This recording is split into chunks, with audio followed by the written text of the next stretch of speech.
Hey everyone, welcome back to my channel on large language model implementation. I'm super excited today because we're diving into some really cool stuff about agent frameworks. If you're as passionate about this as I am, you're in for a treat, so let's get started. So there are quite a few frameworks out there for building agents, and in this video, I'm going to walk you through the examples provided on their official websites. My goal is to help us get familiar with how these frameworks work. That way, down the line, when we start exploring more advanced concepts like agent to agent communication, we'll already have a solid foundation. We'll understand how these systems are set up and how agents from different frameworks can interact with each other. It's going to be a great learning journey. Before we jump into the complex stuff, though, we need to build a basic understanding of each framework. That's what makes this so exciting. We're laying the groundwork today. Let's kick things off with our first framework called LangGraph.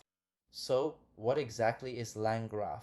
Well, it's a framework built on top of another system called LangChain, but it focuses on being a low-level tool for orchestrating and managing long-running stateful agents. Think of it as a conductor for a symphony. It helps organize multiple agents to work together, share memory, solve tasks, and deliver results back to the user. It's all about making sure everything runs smoothly in a coordinated way. Alright, let's dive into some hands-on examples to see how this works. I've prepared a notebook for you all to follow along with, so you can quickly run these examples and get a clear understanding of LangGraph without any hassle. Let's take a look at an overview first. As I mentioned, LangGraph offers some really useful features.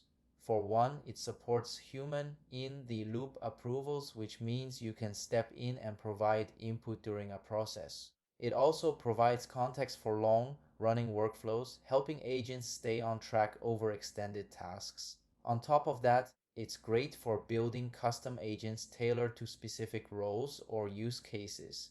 You can even visualize the workflow through graph nodes and edges, which makes it super clear to see how everything connects. Plus, it lets you stream intermediate steps and watch in real time what the agent is doing and what actions it's taking.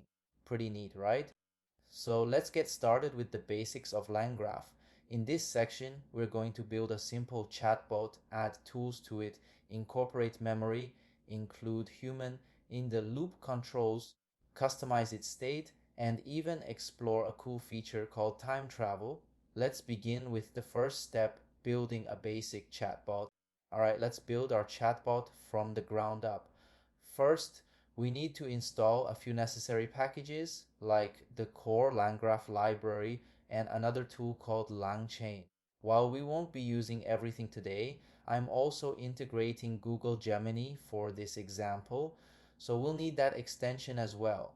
Once that's set up, we'll restart our environment to make sure everything's ready to go.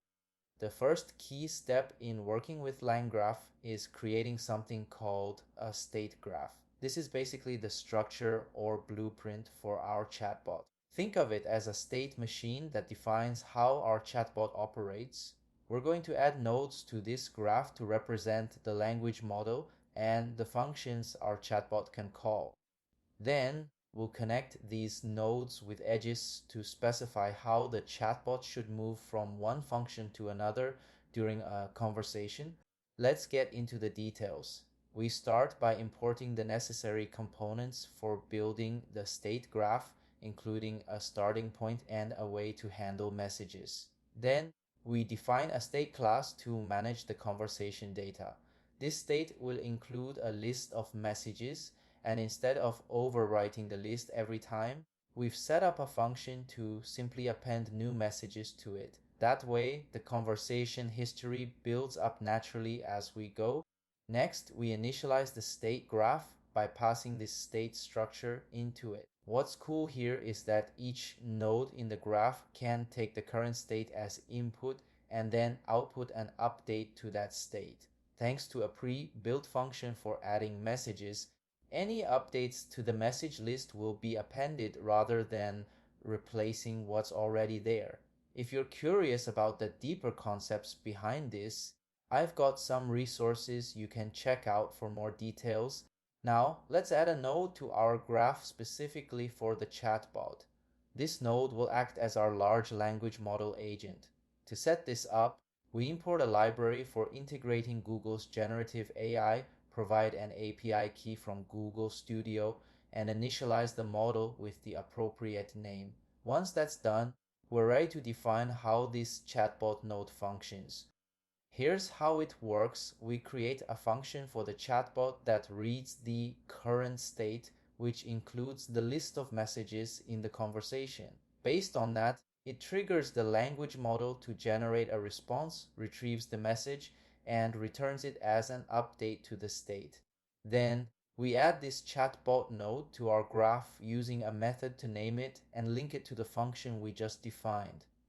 Just to break it down a bit more, the chatbot node takes the state as input and returns a dictionary with an updated list of messages. This is a standard pattern for all nodes in LangGraph. The built-in function for adding messages ensures that the language model's response is appended to the existing conversation history rather than overwriting it. Next, we need to tell the graph where to start each time it runs. We do this by adding an edge, which is like a connection from a predefined starting point to our chatbot node. This ensures the conversation always begins with the chatbot. We'll visualize the graph in just a moment to see how it looks, but first, let's compile everything to make sure it's ready to run. Alright, let's take a look at the graph we've built. You can see the chatbot node right here with an edge connecting the starting point to the chatbot. After the chatbot responds, it automatically connects to an endpoint showing the flow from start to finish. It's a simple structure for now, but it gives you a clear picture of how the conversation moves. Now, let's run the chatbot and see it in action. Set up a method to stream updates so we can watch the responses as they come in. This method reads user input, passes it to the graph in a specific format, basically labeling it as a user message, and then loops through the responses from the language model to display them. Also added a little loop so you can keep chatting with the bot until you decide to quit. Let's test it out with a sample question like, what do you know about LangGraph? So here's what we got. I asked, what do you know about LangGraph? And the response from the Google Gemini model tells us that LangGraph is a library that extends the capabilities of LangChain. It's designed for building robust, stateful multi-actor applications. That's spot on. The response also explains the core concept of state, which is like a shared object passed between different nodes in the graph. Each node can read from or write to this state, allowing information to persist across multiple steps. It also mentions multi-turn conversations, nodes as individual units of work, and edges as transitions between nodes. There are even conditional edges that let you define transitions based on a node's output. All of this makes LangGraph a powerful tool for orchestration, handling complex logic, and enabling human-in-the-loop interactions. It builds on LangChain's basic components like models, chains, and tools, adding an orchestration layer to structure how everything interacts in a stateful, often cyclical way. That's what makes it so valuable. In summary, if you're building anything beyond a simple, linear language model application, especially if you need to manage state, handle conditional logic, or support iterative, self-correcting behavior, LangGraph is the go-to tool within the LangChain ecosystem. Alright, let's move on to the next step, adding tools to our chatbot. Tools are essentially functions that the language model can use to perform specific tasks. For this example, we're going to integrate a web search tool using a service called Tavily. If you head to their website, you can sign up for an API key with 1,000 free credits to get started. Once you've got the key, we'll configure it in our setup, install the necessary package for Tavily search, and define the tool with a limit of 2 results per search. Then we'll add this tool to a list so our chatbot can access it. You can even add multiple tools to this list if you want. Let's see a quick example of invoking the tool with a query like what is a node in LangGraph? The tool performs a web search and pulls back relevant information from blogs and articles. Pretty handy. Now let's connect this tool to our language model using a method to bind tools to it. Just like before, we set up the state and initialize the graph. We define the chatbot node and add it to the graph. Since we've added a tool, we also need a way to run it. Luckily, LangGraph provides a pre-built class for handling tool nodes. This class identifies when a tool needs to be called based on the language model's response and executes it. We just pass our list of tools into this class, name it something like tools, and add it as a node to the graph. Next, let's talk about conditional edges. These are like decision points in the graph, similar to an if statement that route the flow to different nodes based on the current state. For our chatbot, the language model's response can decide whether a tool needs to be used. We set up a conditional edge to check for tool calls in the chatbot's output and route accordingly. LangGraph even offers a pre-built condition for this, which we can use directly. So we add a conditional edge from the chatbot node to the tool node. Anytime a tool is called, the flow always returns to the chatbot to decide the next step. So we add another edge from the tool back to the chatbot, creating a loop. Then, just like before, we connect the starting point to the chatbot and compile the graph to visualize it. Take a look at the updated graph now. You can see the tool node has been added, and the conditional edge we defined lets the chatbot decide whether to use a tool based on the language model's response. If a tool is needed, the flow moves to the tool node, executes the action, and then loops back to the chatbot. It's a nice little cycle that shows how everything works together. Let's test this out by asking the same question of, what do you know about LangGraph? Watch how the assistant calls the tool to gather information from the web, summarizes the results, and returns a detailed response to the user. It's a seamless process, asking the question, using the tool to search, summarizing the findings, and delivering the answer. That's the power of integrating tools. Alright, let's move on to adding memory to our chatbot. LangGraph makes it easy to persist conversation history by using something called a checkpointer when you compile the graph. It tracks the state of each conversation using a unique thread ID. Let's see how this works. We import a memory saver component, initialize it, and add it as a checkpointer when compiling the graph. Then we can interact with the chatbot and test if it remembers past exchanges.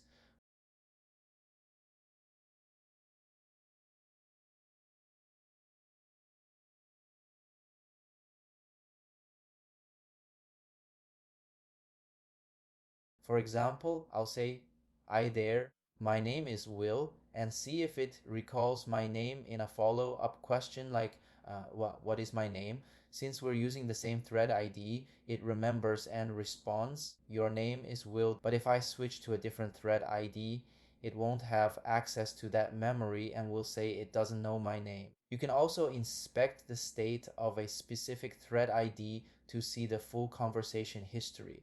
It's a great way to maintain context over multiple interactions. Let's dive into adding human-in-the-loop controls to our chatbot. Agents, as you might know, can sometimes be a bit unpredictable, and there are moments when you'll want a human to step in either to guide the process or to give a thumbs up before certain actions are taken. This ensures everything runs smoothly and as intended. With LangGraph's persistence layer, we can pause the chatbot's execution and pick things back up later based on user feedback. The key feature here is something called the interrupt function. When we use it inside a node, it halts the process and we can resume it by providing a command with new input from a human.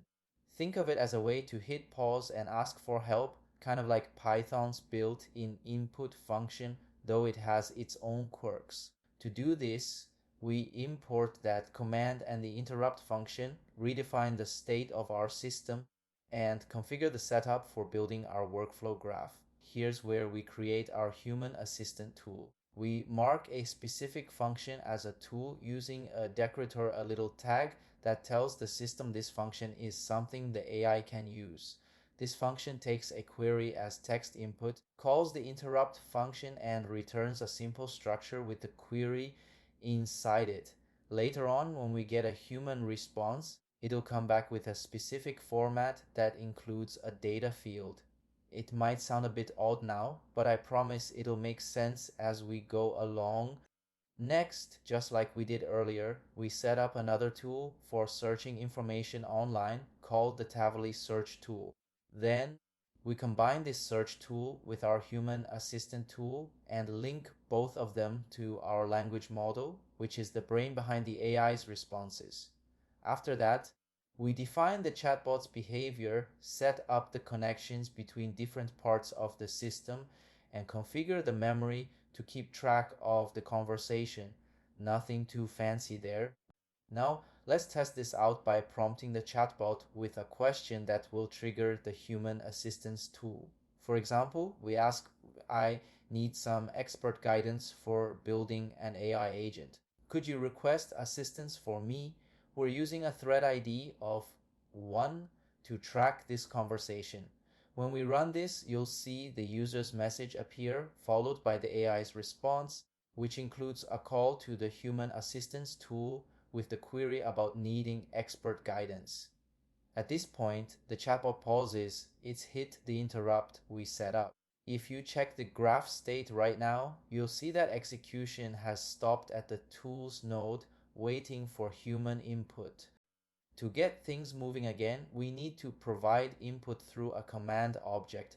For our human assistance tool, this means passing in a dictionary with a key called data that holds the response. In this case, the human response is we, the experts, are here to help. We'd recommend you check out LangGraph to build your agent. We wrap this in a command and resume the graph with the same configuration. What happens next is pretty cool. You'll see the AI's original tool call, followed by a tool message showing the human provided content, and finally, the AI relays the expert advice back to the user. The input has been processed and the graph picks up right where it left off to deliver the final answer. Awesome job. You've just added human in the loop execution to your chatbot using the interrupt feature. Looking ahead, so far we've been working with a simple state that just tracks a list of messages. That's powerful on its own, but if you want to create more complex behaviors without relying solely on the message history, you can add extra fields to the state. Here, we're going to add more fields to the state beyond just the list of messages, allowing us to define more intricate behaviors for our chatbot. In this example, the chatbot will use its search tool to find specific information, then pass it along to a human for review while updating custom state fields along the way. Let's start by updating the chatbot to research the birthday or release date of something like a library or tool. We'll add 2 new fields to our state, one for the name and another for the birthday. By including these in the state, they become easily accessible to other parts of the graph and are saved in the persistence layer for later use. It's a straightforward way to keep track of important details as the conversation unfolds. Now let's make sure these new state fields get populated within our human assistance tool. This way, a human can review the information before it's officially stored in the state. We're going to use a command to update the state directly from inside the tool. The tool, which we'll call something like how human assistance for name and birthday, takes the name, the birthday, and a tool call ID to link everything together. When it runs, it pauses with a question like, "Is this correct?"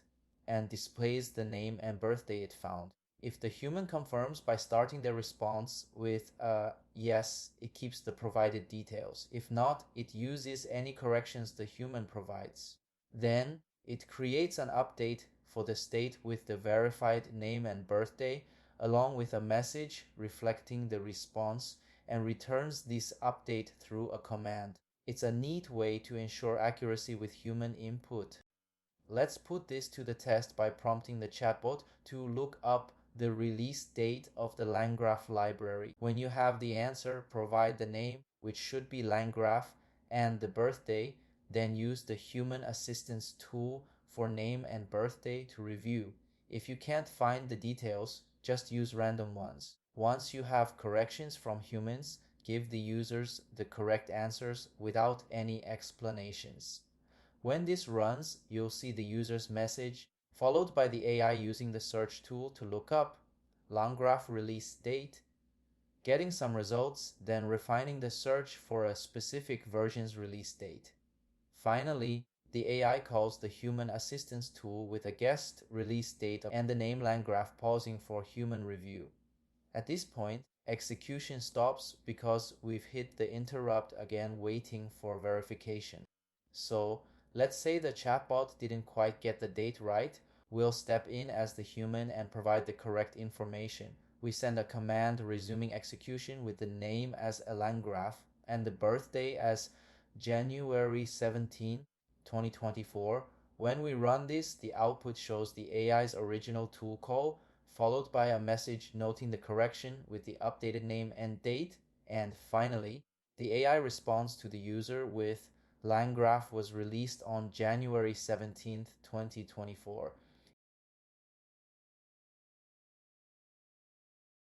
If you check the state now, you'll see these fields are updated with the corrected values, confirming everything is stored properly. You can manually override a value in the state.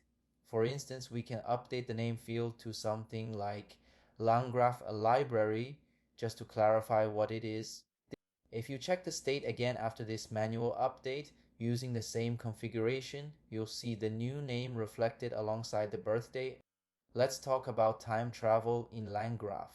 In a typical chatbot interaction, a user chats with the bot to get something done, and features like memory and human in the loop controls help save checkpoints of the state to shape future responses.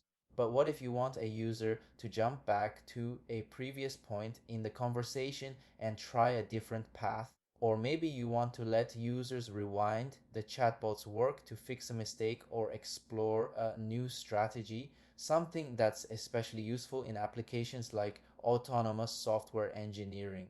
LangGraph makes this possible with built-in time travel functionality. Just so you know, this builds on the custom state section we just covered, but for simplicity, we'll use a tool using graph with memory to demonstrate how it works. First, let's set up the graph we'll use for time travel. This is going to be a tool using agent with memory enabled. We define the state, build the graph, set up our search tool from Tavily, connect the tools to the language model, create the chatbot node and tool node, add the conditional and standard edges to control the flow, and finally compile everything with a memory saver to keep track of the history. It's the foundation we need to explore time travel. Now, let's interact with the graph to add some steps. Every interaction gets saved as a checkpoint in the state history, which is key for time travel. For example, the user starts by saying, "I'm learning LangGraph. Could you do some research on it for me?" The AI uses the search tool and comes back with information about LangGraph. Then the user follows up with, "Yeah, that's helpful. Maybe I'll build an autonomous agent with it." Again, the AI searches for how to build an autonomous agent with LangGraph and responds with some steps. Each of these exchanges is saved, building up a history we can revisit. With these steps in place, we can replay the entire state history to see everything that happened. This helps us pick a specific moment to travel back to. When we look through the history, we'll notice each state shows the number of messages and what comes next in the flow. For this example, we're targeting a state with 4 messages. Think of it as the point right after the first user interaction before the second question. Checkpoints like these are saved for every single step, even across different sessions, so you can rewind through an entire conversation thread if you need to. Here's where the magic happens. We're going to resume from that specific state with 4 messages. The checkpoint we've chosen has a unique ID tied to it, and by providing this ID, we tell LangGraph to load the state from that exact moment in time. In this case, we're jumping back to just after the first user interaction.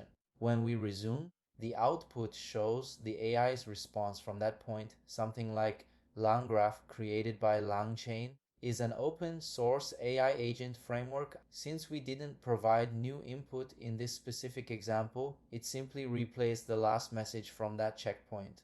But if we had given a new user input, the conversation could have taken a completely different direction from that moment onward. You've just traveled through time with LangGraph. Fantastic.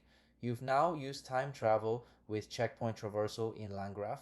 Being able to rewind and explore different paths opens up incredible opportunities for debugging, experimenting, and creating interactive applications. If you're eager to take your LangGraph journey further, I encourage you to explore topics like deployment and advanced features. Check out resources like the LangGraph Server Quick Start, the LangGraph Platform Quick Start, and dive into the platform concepts to see what else you can build. Thanks for following along, and I'll see you in the next tutorial. Alright, let's dive into the next agent framework we're exploring today, called AG2. This is an open source system known as AG2, specifically designed to help you build AI agents that are ready for real world production use.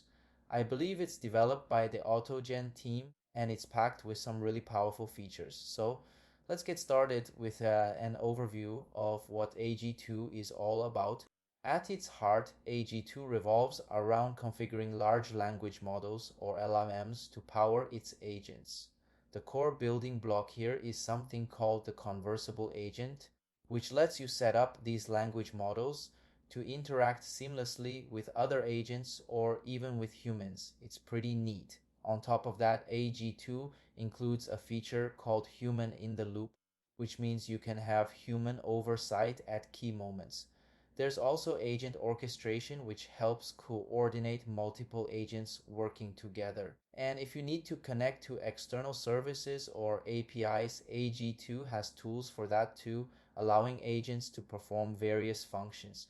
Another cool aspect is the structured output feature, which ensures that agents give consistent, well-defined responses using a validation system. So, how do all these pieces come together? Let me walk you through the process. First, you start with the setup, where you configure your language model settings and define how the structured outputs should look. Next comes the workflow design. This is where you create your conversable agents, set up how multiple agents will collaborate, whether that's in a group or through nested workflows, and decide how conversations will end. You can also choose to add the human in the loop feature if needed and extend the agent's capabilities with tools. Once everything is combined, you finalize the workflow design. Finally, you run the workflow to see your solution in action. It's a straightforward but powerful process. Let's take a closer look at a specific workflow for a group chat. You begin with configuring the language models and setting up structured outputs. Then you define agents equipped with tools. These could be human agents or other AI agents. After that, you set up the orchestration, which includes patterns for how agents interact, context variables to keep track of the conversation, handoffs between agents, and responses from tools. Once everything is in place, you execute the group chat. It's a collaborative, autonomous setup that makes multi-agent systems really shine. Now, to help us understand AG2 better, we're going to dive into a practical example focused on financial compliance. I've prepared a notebook with this example to make it easy to follow and learn quickly. We'll be building a system to assist with financial compliance tasks, and I'm excited to walk you through it. So, let's get started. Alright, here we go with a step-by-step tutorial to build a financial compliance assistant using AG2. This system will handle multiple agents working together to process transactions, flag suspicious ones for human review, check for duplicate payments, and generate a detailed summary report. This time we'll be using an OpenAI model to power our agents. Let's kick things off by installing AG2, specifically the extension for OpenAI integration. Now that we've got AG2 installed, let's talk about how we're setting things up. We're using a system to create structured outputs, ensuring responses are consistent. We're also bringing in the Conversable Agent and language model configuration tools from the AutoGen library. Plus, we'll use features for initiating group chats and defining interaction patterns, which I'll explain more as we go along. For now, let's configure our OpenAI API key to get started. With the API key set up, let's configure our language model. We're using a specific configuration tool from AutoGen, setting the model to GPT-4 Mini from OpenAI. We'll pull the API key from our environment settings and adjust the temperature to 0.2. This lower temperature helps ensure more consistent and reliable results, which is especially important for financial analysis. Rate, the setup is successful. Next, let's see how we can integrate this language model configuration with our agents. There are a couple of ways to do this. You can pass the configuration directly when creating an agent or use a context manager in Python, which applies the settings to all agents created within a specific scope. Both methods work well. For example, you define an agent with a unique name as its identifier and give it a system message with instructions like you are a helpful AI assistant that provides concise answers. Then you attach the OpenAI configuration to it. It's a simple way to get an agent up and running. So, how do you interact with these conversable agents? It's pretty straightforward. You use a method to run a workflow, which gives you an iterator to process the conversation. This mimics a chat-like experience. For instance, let's say you want to ask a simple question like, what's the capital of France? You run the workflow with this message. Set a limit of 1 turn to keep the conversation short for this basic query and disable user input for now. When we process this, we should see the response pop up in the console. Alright, we've got our response. The agent tells us the capital of France is Paris, and since we limited it to 1 turn, the conversation ends there. That's working perfectly. Now, let's shift gears and dive into our financial compliance example. We're going to start by creating a basic financial agent to answer questions. We'll use the same language model configuration and define this agent with a name and a system message like you are a financial assistant who helps analyze financial data and transactions. Then we'll run it with a prompt like, can you explain what makes a transaction suspicious? And process the response to see what it says. Okay, the response is in. According to our financial assistant, a transaction might be considered suspicious for several reasons, like unusually large amounts, inconsistent patterns, strange geographic locations, or rapid movement of funds, among other factors.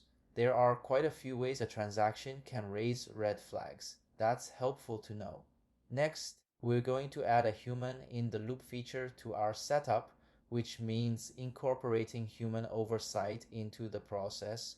This concept is similar to what you might find in other frameworks, where a human can step in to review or approve actions. In AG2, we achieve this by setting a parameter for human input mode on the agent. You can choose options like always asking for human input, only asking when the conversation is about to end, or never asking at all. For our scenario, we want the financial assistant to process transactions and ask a human for approval on any suspicious ones. Let's build that functionality. We'll craft a specific set of instructions for our financial assistant.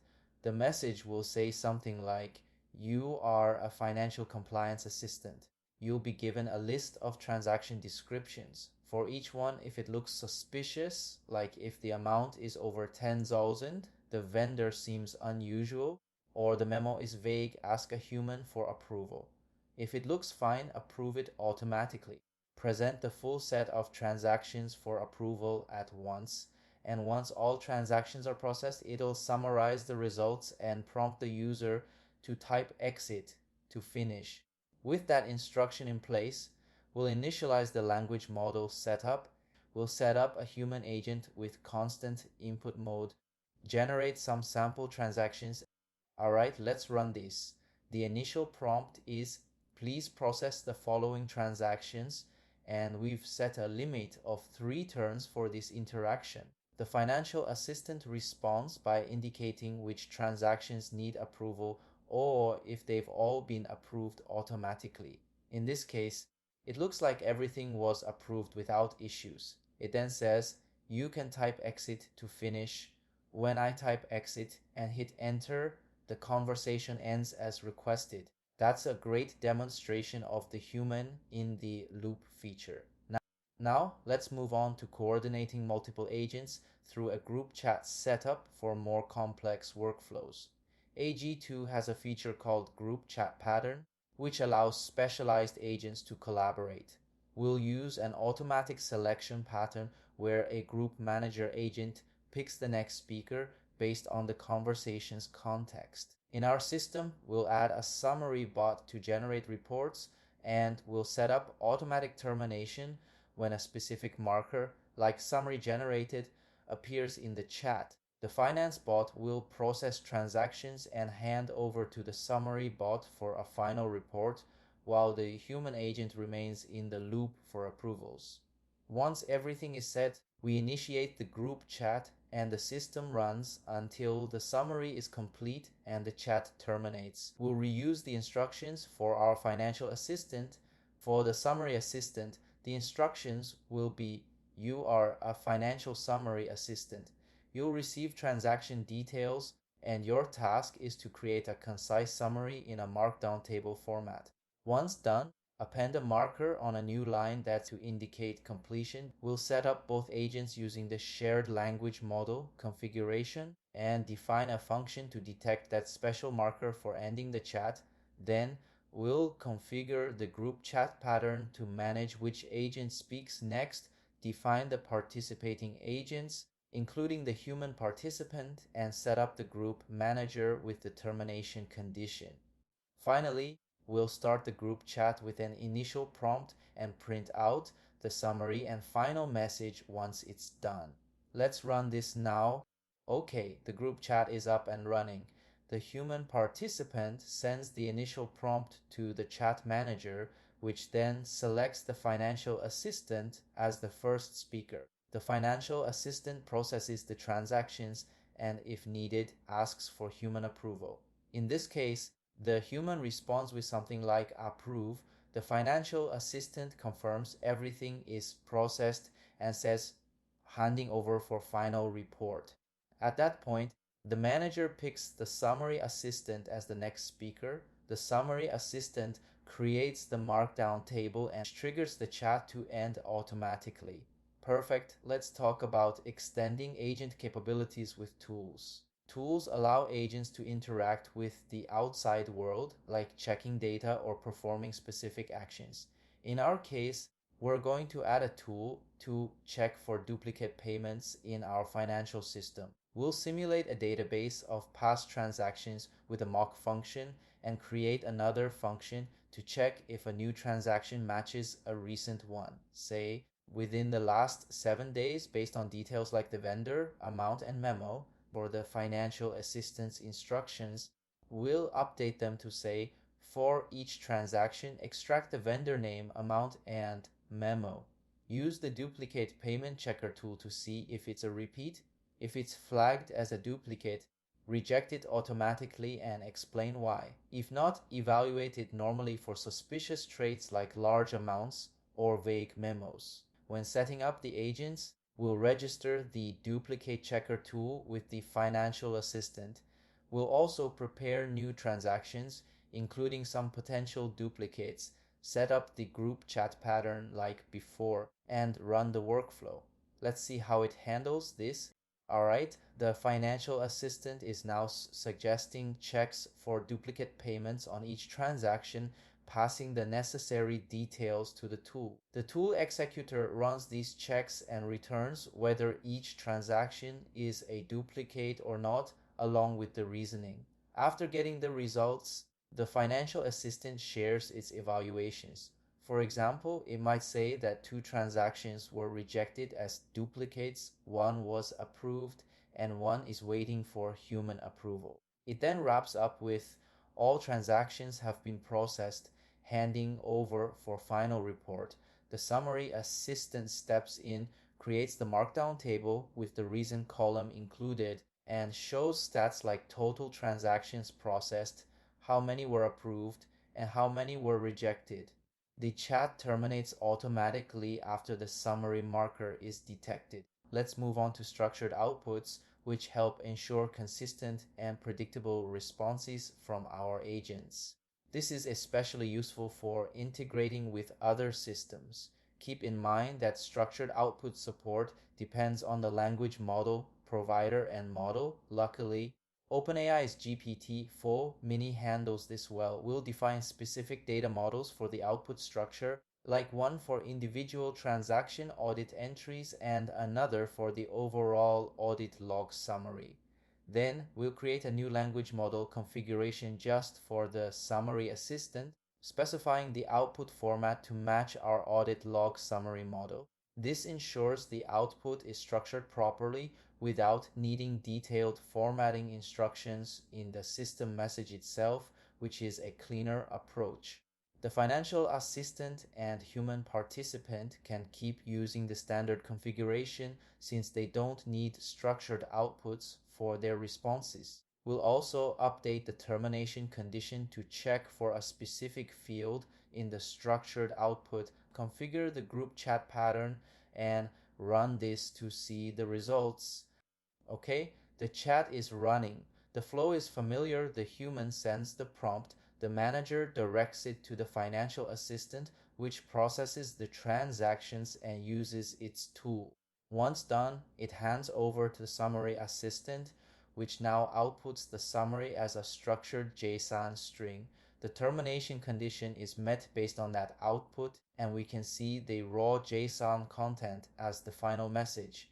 In the notebook, it's also displayed as a nicely formatted JSON object, and we've confirmed that the data model loaded correctly, showing details like the total number of transactions processed. So congratulations, you've just walked through building a multi-agent financial compliance system using AG2. That's a huge achievement. I hope this tutorial has given you a clear understanding of how AG2 works and how you can use it to create powerful, collaborative AI systems. Thanks for following along, and let's keep exploring together. Alright guys, next we're going to talk about the CrewAI agent framework. So, what is CrewAI?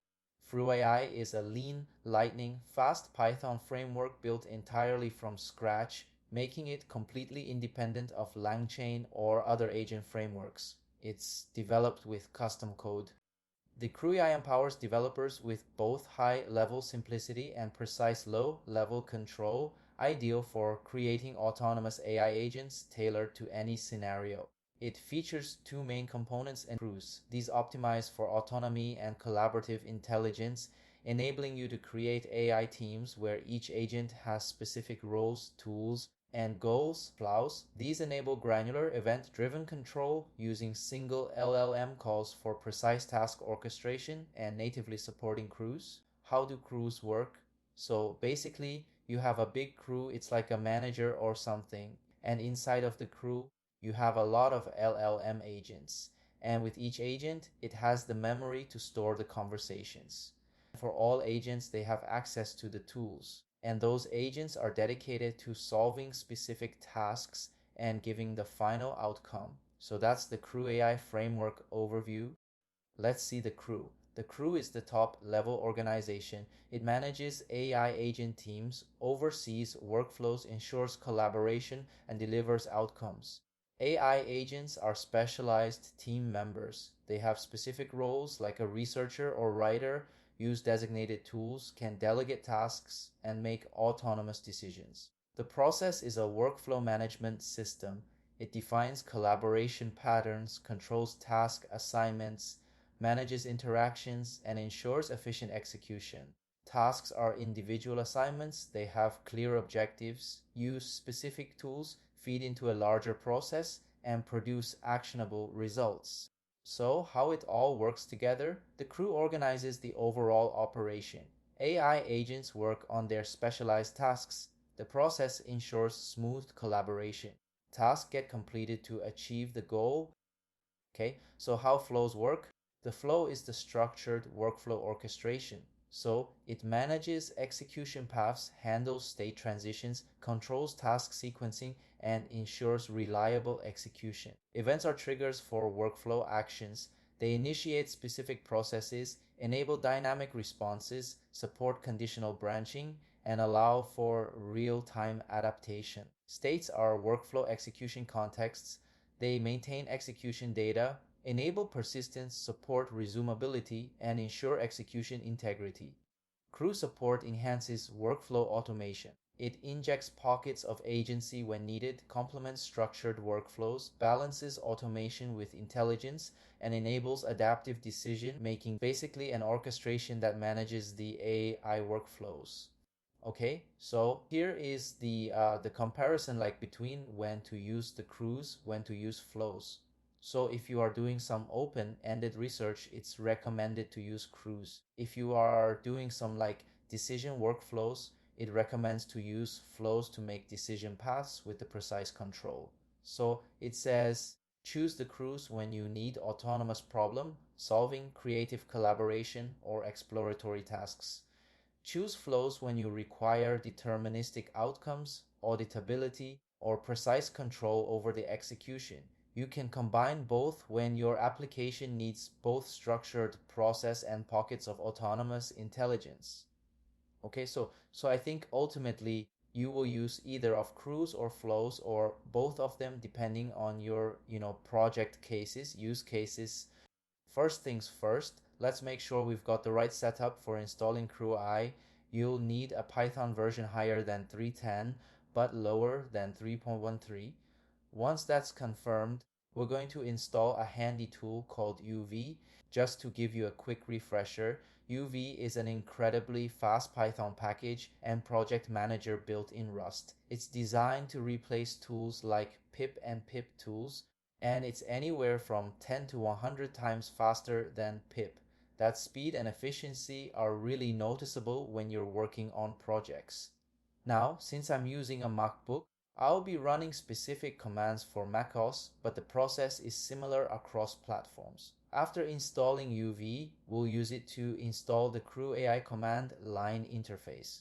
Once that's done, you can check if CrewAI is installed properly and even update it if needed by running a simple command. Let's walk through that step by step. Before we proceed, I like to set up a clean Python environment to keep things organized. So I'm creating a virtual environment using the command to set one up. Once that's created, I'll activate it to ensure we're working in an isolated space. There we go, the environment is active. Let's double check the Python version again just to be sure. Yep, still 3.11.8. Everything looks good so far. Next up, we're going to install UV using the appropriate command. Once UV is ready, we'll use it to install CrewAI. In my case, I've already got CrewAI installed from earlier, but no worries if you're following along for the first time, this step will set it up for you. We can also check the version of CrewAI to confirm everything is in place. Easy enough, right? Now that we've got CrewAI installed, let's move on to the exciting part, creating a CrewAI project. The recommended way to structure your project is by using YAML templates to define your agents and tasks. So let's get started by running a command to create a new project called example.project. When prompted, I'll choose Gemini as the provider and select the 2.5 Flash model. I'll also input my Gemini API key. Don't worry, I'll make sure to remove any sensitive info from the video later, and you should always keep your keys secure too. And now the example project is created. This gives us a basic structure that we can customize by defining our agents and tasks. Let's take a quick look at what's inside. The project includes several key files. There's agents YAML file for defining the AI agents and their roles, a tasks YAML file for setting up the tasks and workflows, an Eve file to store sensitive info like API keys, a main py file as the entry point for running the project, a CrewAI file for orchestrating the crew, and folders for custom tools and a knowledge base. Before we run the crew, we need to install any necessary packages. Let's run the installation command for CrewAI. Now, let's run the crew with the appropriate command.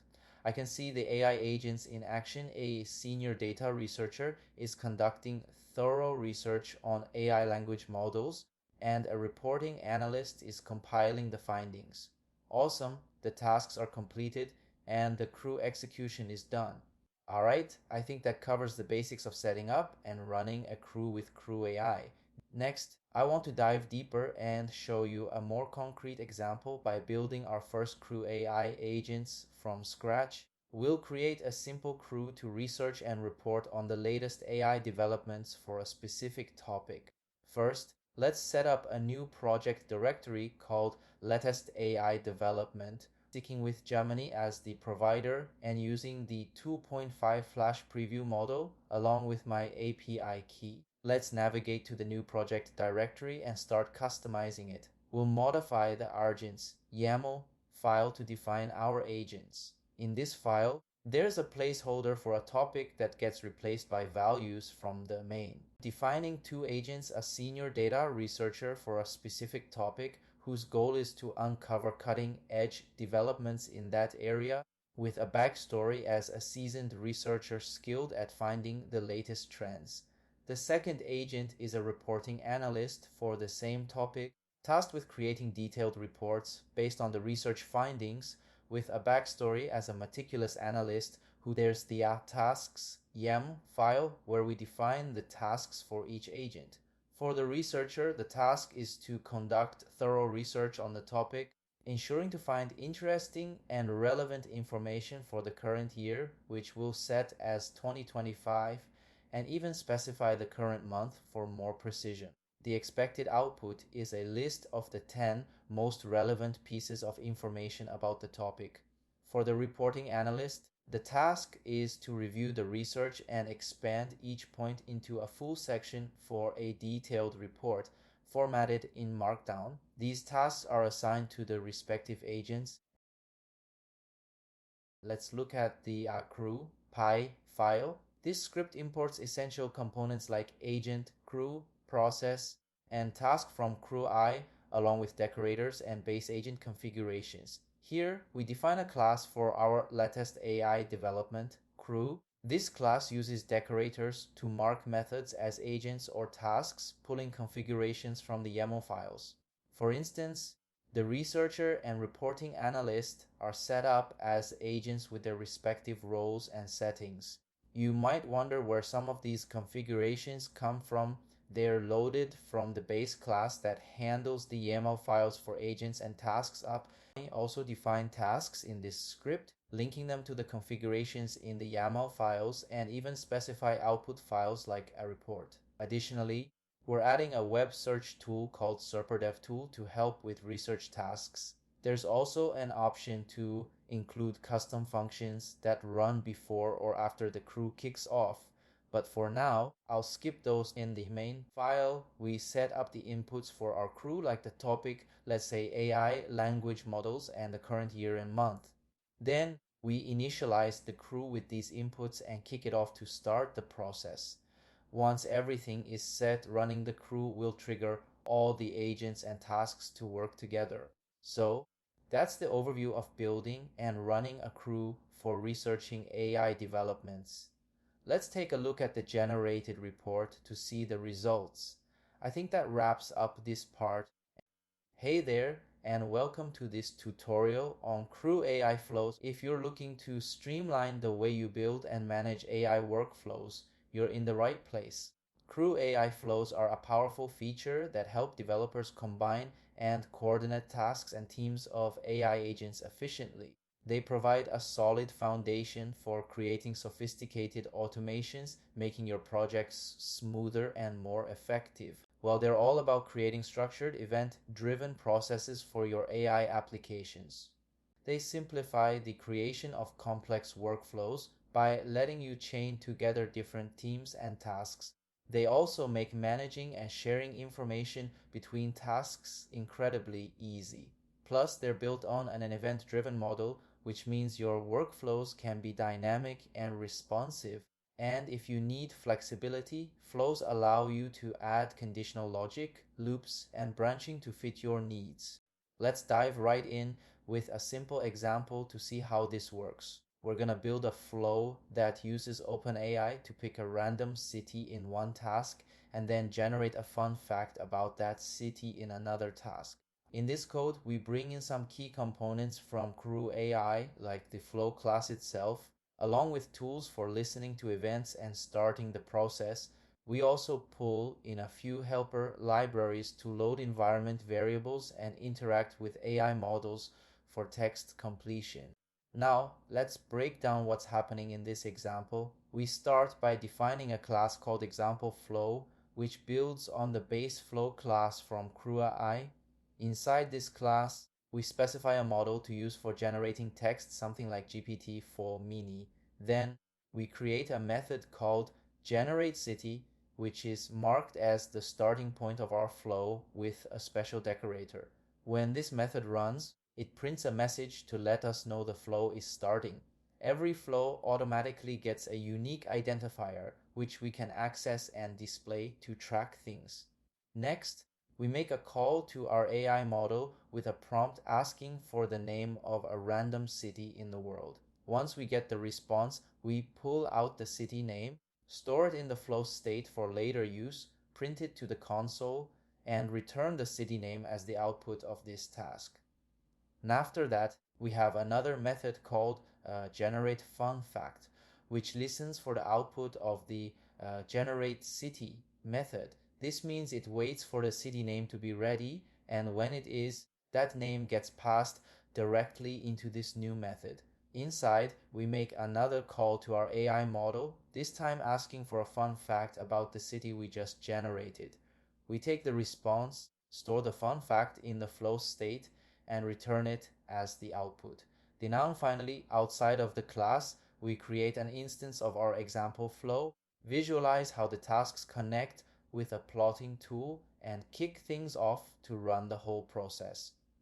Let's talk a bit about the special markers or decorators that we use in flows. First up, there's the start decorator. This marks a method as the entry point of your flow. Next, we have the listen decorator. This is used to make a method wait for the output of another task in the flow.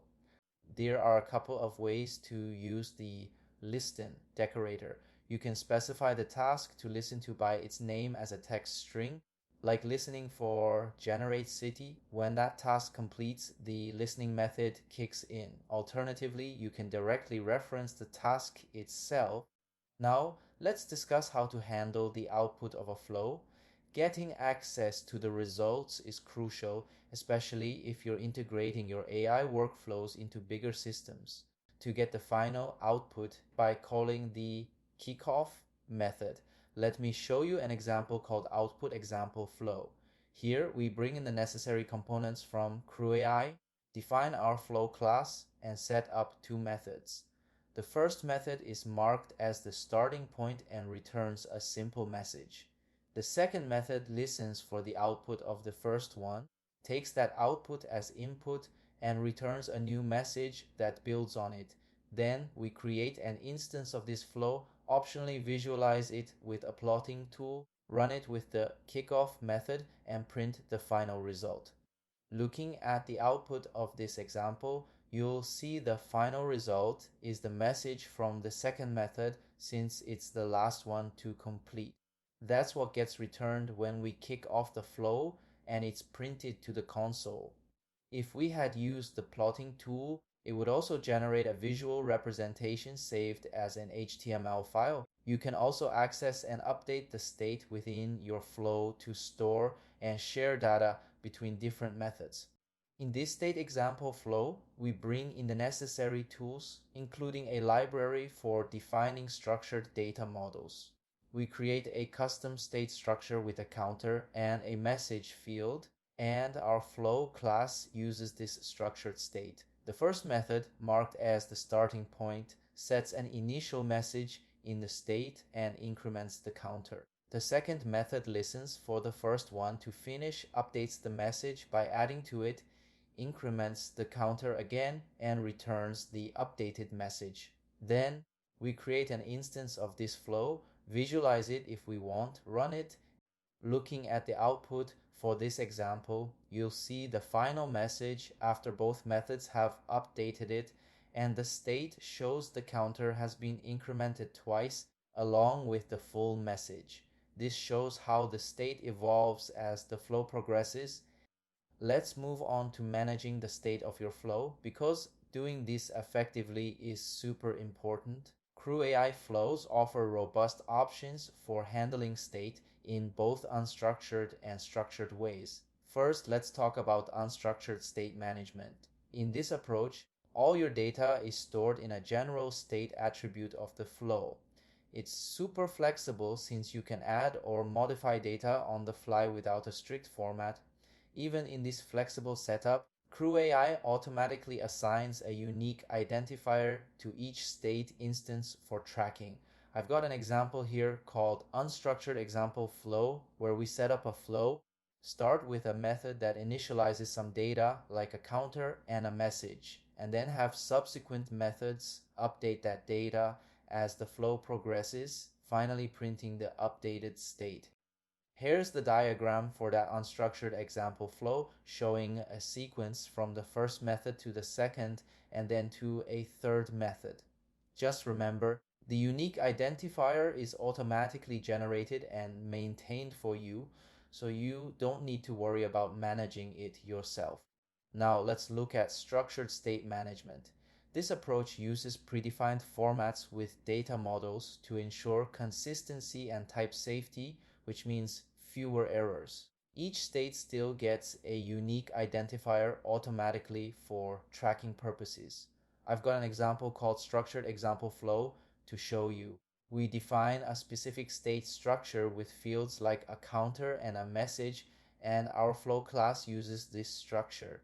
The methods in the flow update these fields in a typed, predictable way, first setting values, then building on them in later steps, and finally printing the results.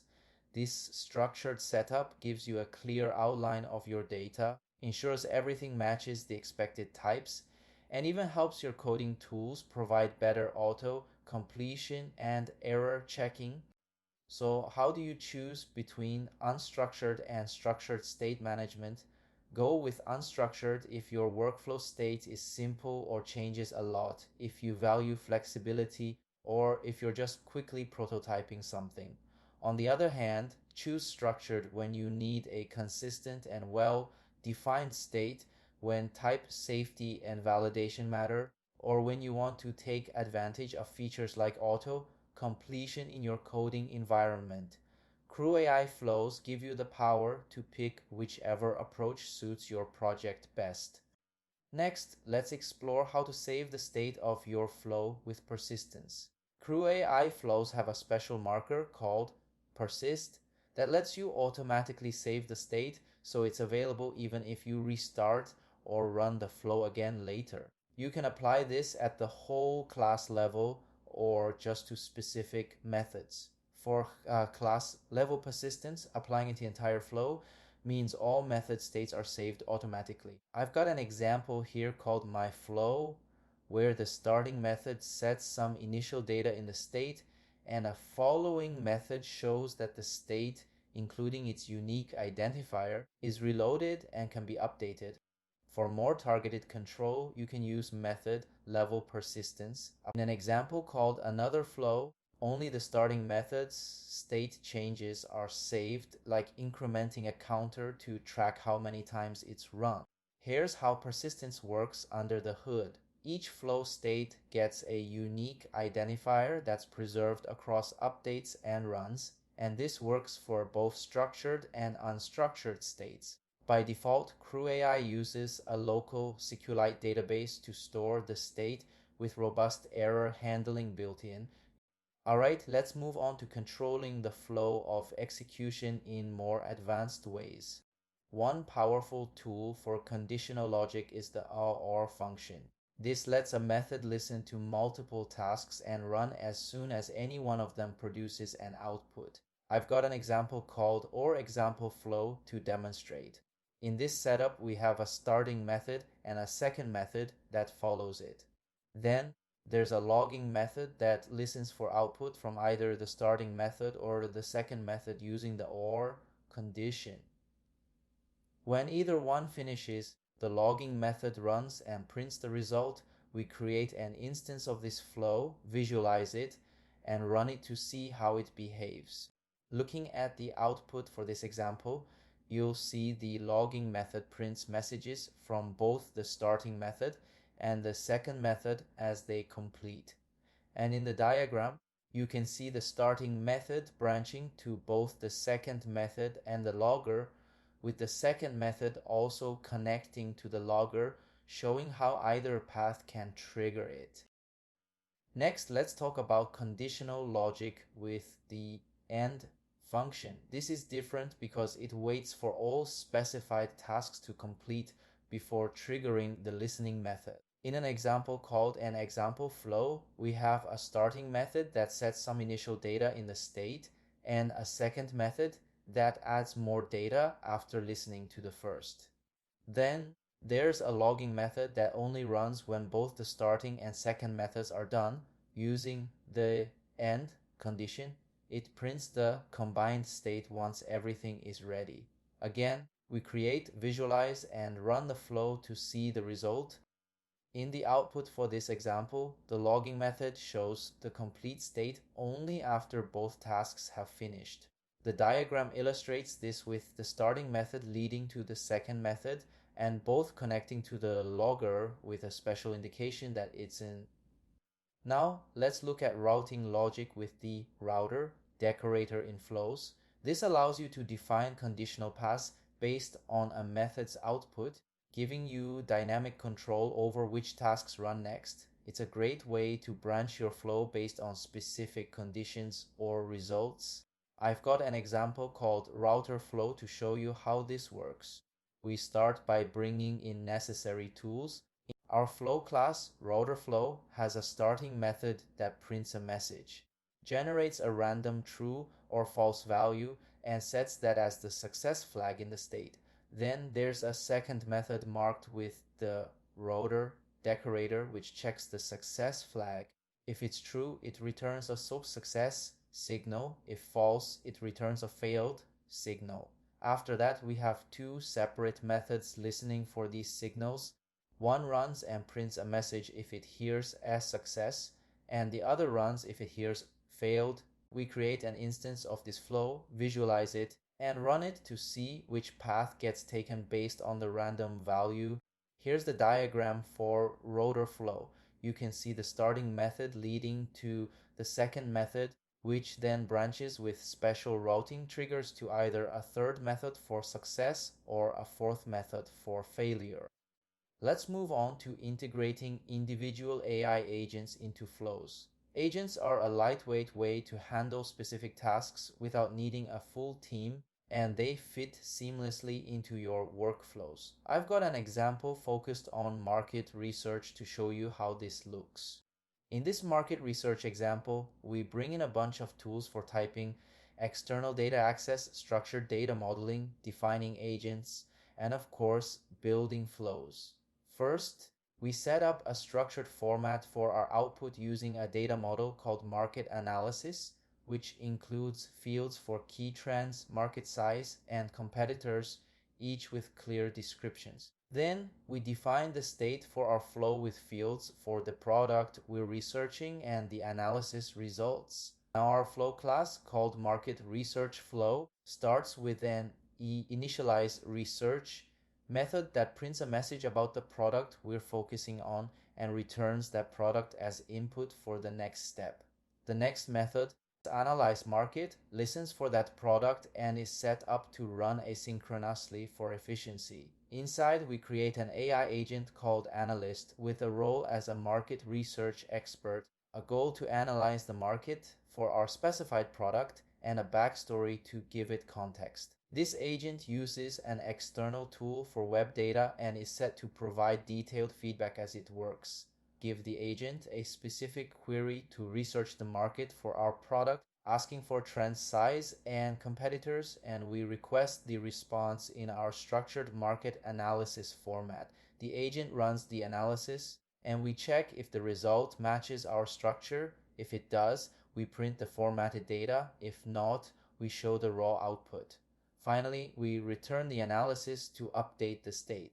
The last method, present results, listens for the analysis output. It prints a header for the market analysis results, checks if the data is in the right format, and if so, displays the trends, market size, and competitors clearly. If not, it notes that structured data isn't available and shows the raw information instead. And to run this, we have a small async function that creates an instance of our market research flow, visualizes it, kicks it off with a specific product like AI-powered chatbots as input, and returns the result. This is wrapped in a standard code block to execute everything properly. Here's the diagram for this market research flow, showing the sequence from initializing the research to analyzing the market to presenting the results.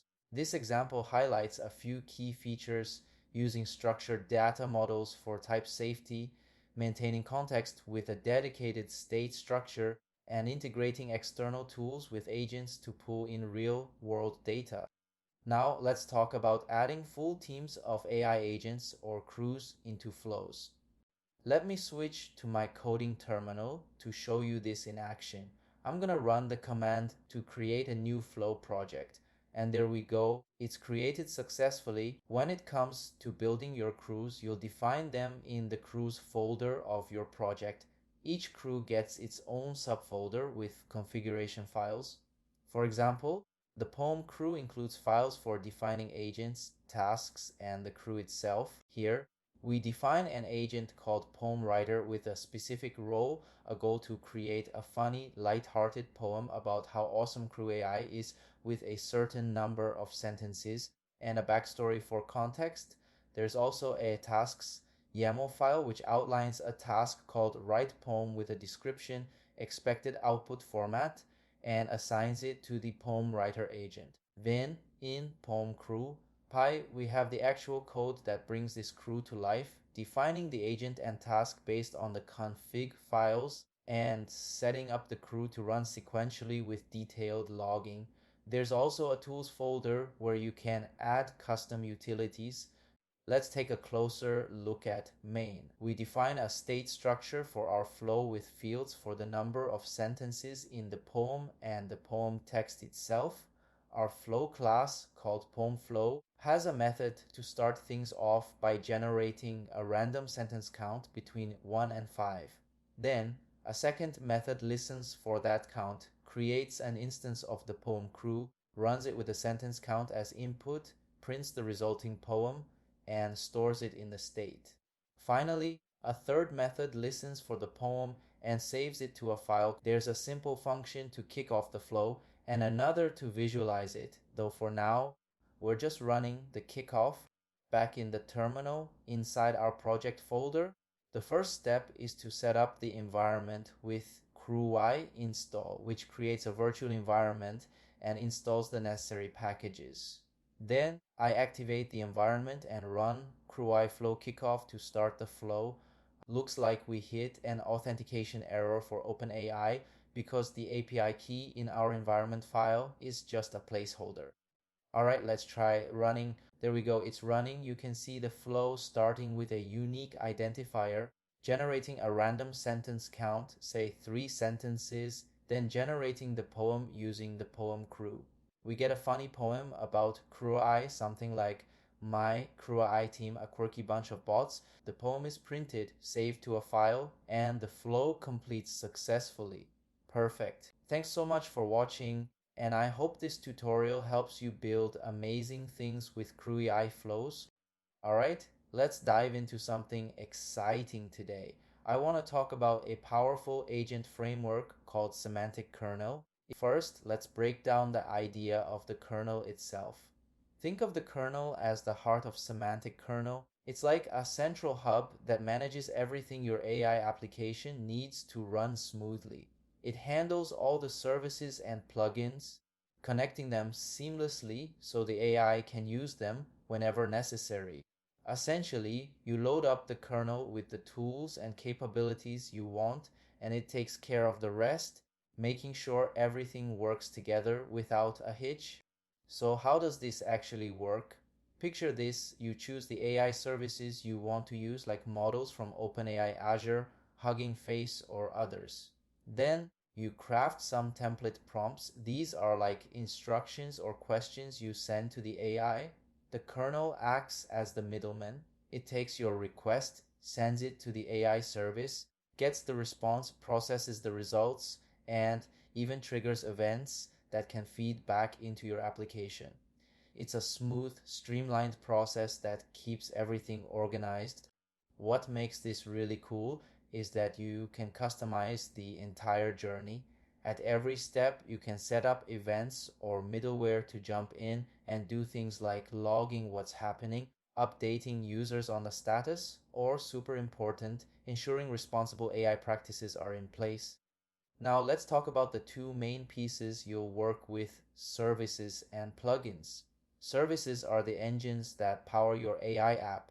They include things like chat completion for conversational AI, as well as other essentials like logging tools or web request handlers. Plugins, on the other hand, are like add-ons that your AI services and prompts can tap into. They help with specific tasks like pulling data from a database or connecting to an external web service. Think of them as handy tools the AI can call on to get the job done. If you're ready to jump in, you'll start by bringing in the necessary tools for Semantic Kernel. For example, you'd pull in the main kernel package, connect to AI services like a chat completion tool from Azure, and even add useful plugins, such as one for handling time-related tasks. It's all about setting up the foundation so you can build something amazing. Next up, let's chat about adding AI services to your kernel. Semantic Kernel supports a variety of services like chat completion for conversations, text generation for creating content, embedding generation for understanding data, and even text to image capabilities. Keep in mind, though, that some of these are still in the experimental phase. For today, I'm going to zero in on chat completion because it's such a core and useful feature. So, what's chat completion all about? It lets you create back and forth conversations with an AI, almost like chatting with a friend or a helpful assistant. This isn't just for building chatbots, it's also great for designing autonomous agents that can handle business tasks, write code, or solve complex problems. You've got a ton of model options to choose from, including those from OpenAI, Google, Mistral, and others. When picking a model, think about what it can do. Does it handle text, images, or audio?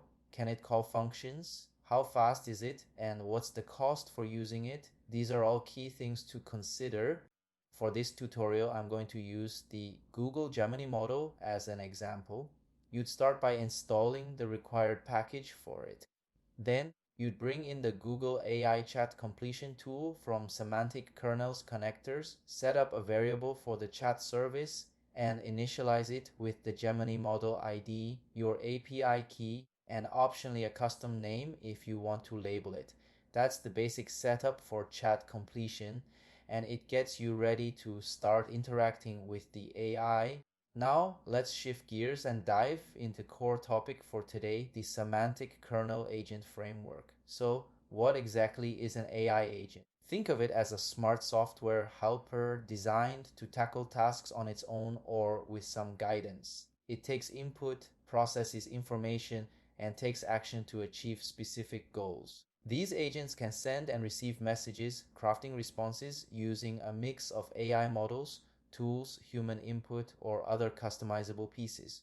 What's really neat is that they're built to work together, collaborating on complex workflows by interacting with one another. This framework makes it super easy to create both simple and advanced agents, keeping everything modular and user friendly. So, why use AI agents? They solve a bunch of problems and bring some awesome advantages to the table. For starters, they're modular, which means you can create different agents tailored for specific jobs like scraping data from the web, connecting to APIs, or processing natural language. Each agent can be a specialist in its own area, then there's collaboration. Multiple agents can team up on a task. Imagine one agent gathering data, another analyzing it, and a third making decisions based on the results. Together, they build a smarter, more capable system. Another great aspect is human agent teamwork, often called human in the loop interaction. Here, agents assist people by providing insights or analysis that humans can review and refine. Finally, agents excel at process orchestration, coordinating tasks across different systems, tools, and APIs to automate entire workflows.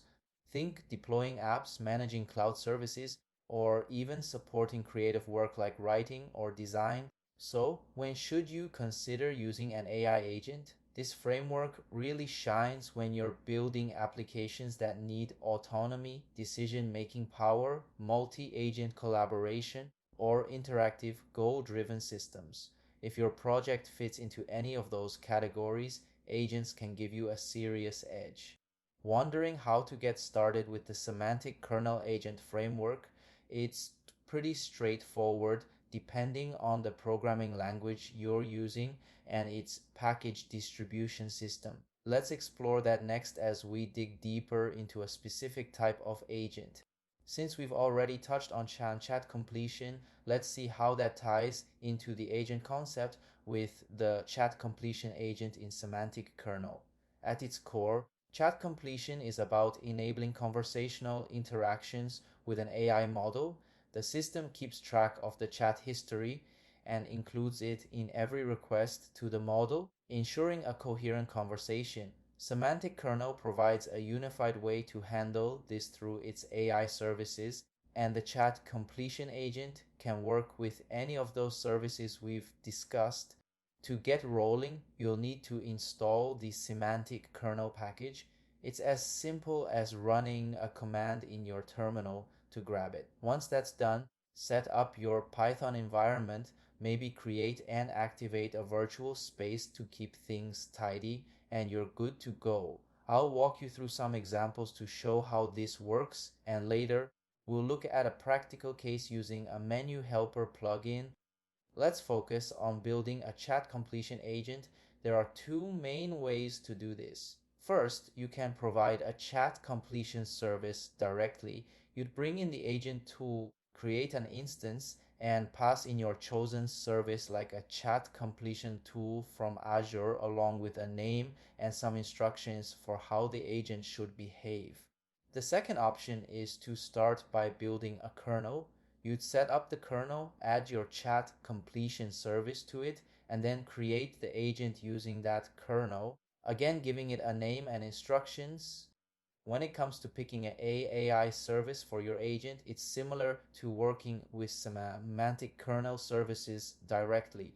If your kernel has multiple chat completion services, you can specify which one to use with a selector. If you don't pick one, the system will follow default rules to choose.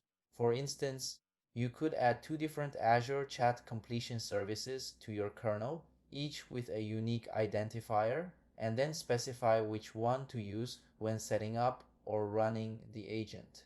So, how do you actually talk to a chat completion agent? The simplest way is to call a method to get a response passing in the user's input, and it'll return the agent's reply.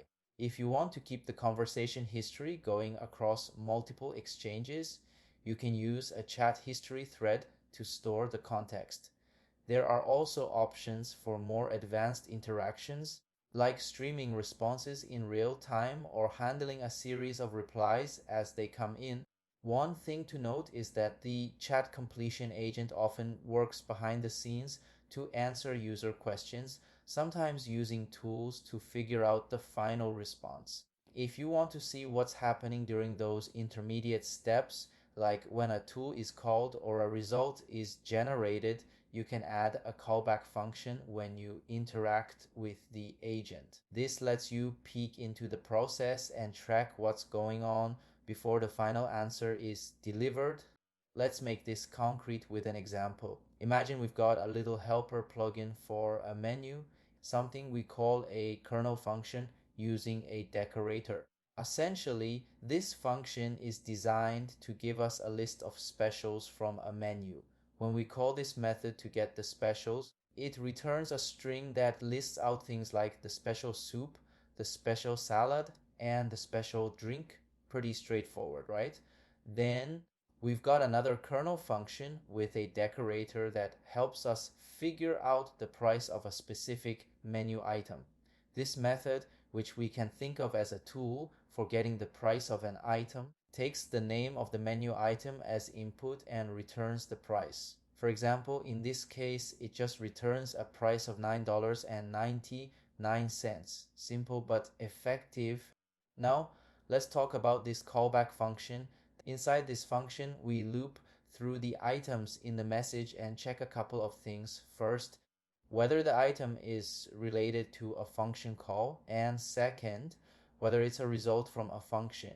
If it's a function call, we print out a line that shows the details of that call. If it's a function result, we print out the result itself, and if it's neither of those, we just print the message content along with the role of the message sender. It's a neat way to keep track of what's happening step by step. Alright, let's move on to the main function, which is where a lot of the magic happens. Here, we're setting up our agents using an asynchronous function. We define these agents with a specific service, in this case Azure Chat Completion, and we give each agent a name, some instructions, and a set of plugins. These plugins are basically a collection of function tools like the menu tools we talked about earlier. Then we set up a chat history thread to store the conversation state and keep track of everything that's been said. Next, we define the user input, something like, hello, what's the special today? How much does that cost? Thank you, E. We loop through these user inputs and invoke the agent to get a response. The message gets added to the thread, and we can also print out intermediate messages using the handling function we defined earlier. After that, we update the thread with the response, making sure it always carries forward the previous conversation to the next agent call. So once everything is set up, we can run it and see the results come to life.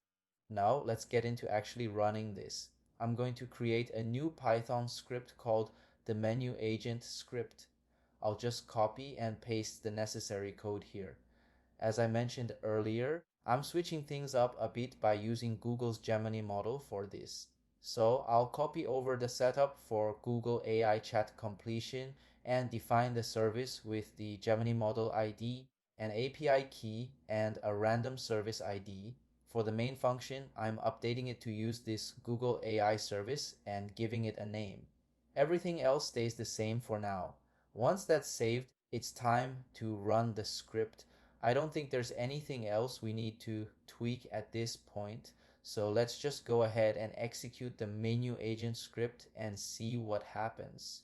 Okay, let's take a look at what's going on as the script runs. Here's what we're seeing. The user starts by saying hello, and the assistant responds with hello, how can I assist you today? Then the user asks, what is the special soup?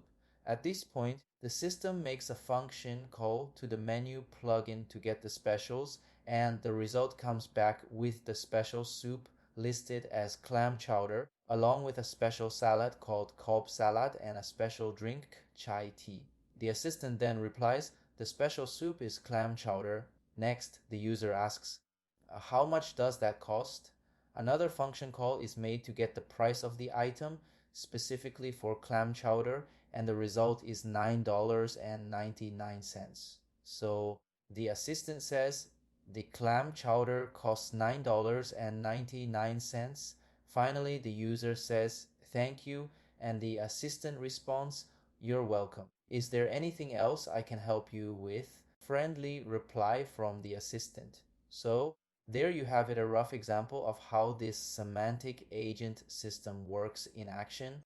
Let's shift gears for a moment and talk about the bigger picture, the agent architecture. I want to give you an overview of how this all fits together. The agent framework we're working with was built with a few key goals in mind. First, it provides a core foundation for creating and implementing agent functionalities. Second, it allows multiple agents of different types to cooperate within a single conversation. And third, it enables a single agent to engage in and manage multiple conversations at the same time. At the heart of this setup is an abstract agent class, which serves as the main building block for all kinds of agents. This base class provides the essential functionality that everything else is built on, and it's pretty cool to see how it all comes together. Now let's touch on the different types of agents you'll find in the Semantic Kernel framework. There are things like chat completion agents and OpenAI assistant agents, and we'll dive deeper into the chat completion agent in a bit. There's also something called the agent thread, which is an abstract class that acts as the core for managing the state of a conversation or thread. Think of it as a way to store the memory of a conversation. Some stateful agent services even keep track of conversation states directly within the service itself. Another piece of the puzzle is agent orchestration, but I'll be honest, it's still in an experimental stage right now, so I'm not going to go too deep into that just yet. Alright, I think we'll leave agent orchestration for another time. If there's more to cover on that in the future, I'll definitely come back to it. For now, let's wrap things up. I also want to mention another framework called the Google Agent Development Kit. I've actually covered this in some of my previous videos, so if you're curious, feel free to check those out. In those videos, I've gone through a quick start guide for the kit, and I've even used it to build multi-agent AI workflows. For example, I created a system to enhance YouTube titles and descriptions by having multiple agents work together, even voting on the best results. I've also set up a deployment for the kit, so there's plenty to explore there. Ananso, thank you so much for sticking with me through this super long video. I hope this basic walkthrough has given you a general idea of how these agent frameworks operate. I've definitely learned a lot myself while putting this together, and I hope you've picked up something valuable too. If you enjoyed this, don't forget to check out my other content, and I'll see you in the next video.